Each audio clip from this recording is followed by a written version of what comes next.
భావిస్తున్నారు అంటున్నాడు. ఇక్కడ అర్జునుడు కౌరవుల గురించి తన అభిప్రాయాన్ని చెప్తున్నాడు. అంటే ఎవరితో ఇప్పుడు యుద్ధంకి చేస్తున్నాడో వారి గురించి కూడా వారి యొక్క అభిప్రాయాన్ని తను చెప్తున్నాడు. కౌరవులకు లోభం వల్ల, అంటే లోభం అంటే ఏంటి? ఆహ్, జ్ఞానంతో ఆలోచించట్లేదు. అవివేకంతో, బుద్ధి లేకుండా తమ వివేకాన్ని కోల్పోయి అర్జునుడు భావిస్తున్నాడు అక్కడ.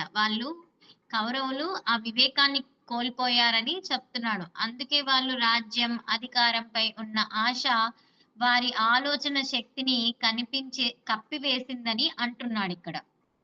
అంటే వాళ్ళక్కడ కుటుంబం నాశనం కావడం వల్ల కానీ, బంధువులను చంపడం వల్ల కలిగే పాపాన్ని, తమకు సన్నిహితులైన వారితో శత్రుత్వం పెట్టుకోవడం వల్ల కలిగే పరిణామాలు సరిగ్గా ఆలోచించడం లేదని అర్జునుడు చెప్తున్నాడిక్కడ. అంటే ఆ కౌరవులు వీటి గురించి ఏవి ఆలోచించట్లేదు. వాళ్ళక్కడ బుద్ధిగా ఆలోచించట్లేదు. వివేకం కోల్పోయారు. అజ్ఞానంతో ఉన్నారు కాబట్టే వారు నా బంధువులు, వారు నా శత్రువులు కాదు. వారిని నేను చంపడం పాపము అనే ఆ భావం లేదు అని అర్జునుడు వారి గురించి భావిస్తున్నాడన్నట్టు. లోభోపహత చేతసః అంటే లోభం, ఉపాహత చేతసః అంటే లోభం అంటే ఏంటి? అత్యాశ. ఉపాహత అంటే చెడిపోయిన. చేతసః అంటే వివేకం.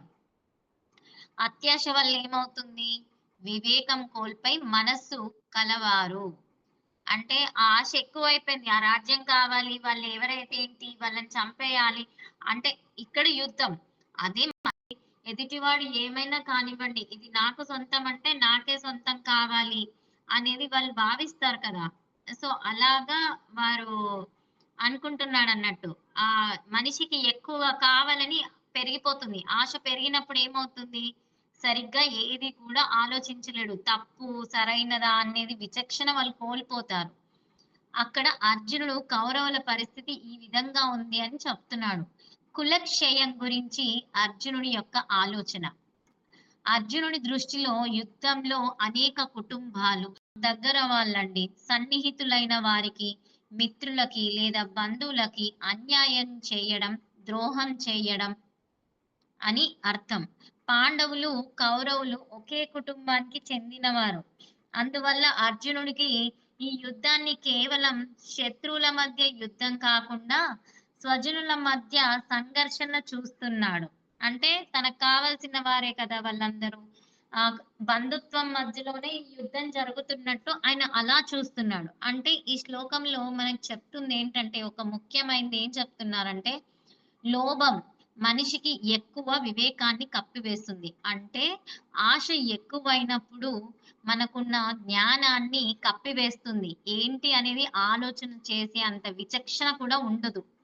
అత్యాశ పెరిగినప్పుడు మనిషి తన చర్యల వల్ల కలిగే దీర్ఘకాలిక పరిణామాలను పట్టించుకోకపోవచ్చు. అందుకే ఏ నిర్ణయం తీసుకునే ముందు నాకు ఇది ఎంత లాభం ఇస్తుంది అనే ప్రశ్నతో పాటు, ఇది ధర్మబద్ధమైనదేనా?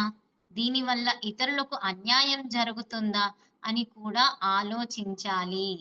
అంటే మనకి ఆశ మనిషికి సహజంగానే ఉంటుందండి ఆశ. ఆ ఆశ అత్యాశగా మారినప్పుడు ఆ వివేకాన్ని కోల్పోయి అంతా నాకే కావాలి. వాళ్ళు ఎవరైనా సరే పర్లేదు అన్నట్టుగా ఇది తప్పా? కరెక్టా? అన్న ఆలోచన చూడరు.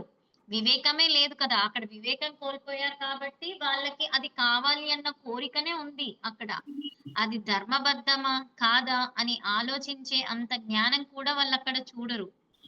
అది మనం మాత్రం మన జీవితాల్లో మాత్రం ఆ నిర్ణయం తొందరపడి మాత్రం తీసుకోవద్దు. మనం ఒకటే అండి, నాకు ఇది ఎంత లాభం ఇస్తుంది అనే ప్రశ్నతో పాటు, ఇది ధర్మబద్ధమైనదేనా? న్యాయం జరుగుతుందా?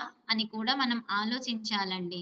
అంటే ఇక్కడ లోభం వల్ల వివేకం కోల్పోయిన కౌరవుల కుటుంబం నాశనం. బంధువులకు ద్రోహం వల్ల కలిగే పాపాన్ని గ్రహించడం లేదు.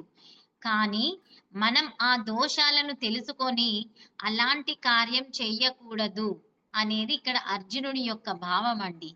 ఇది ఈ శ్లోకం యొక్క అర్థం. ఓకే అండి.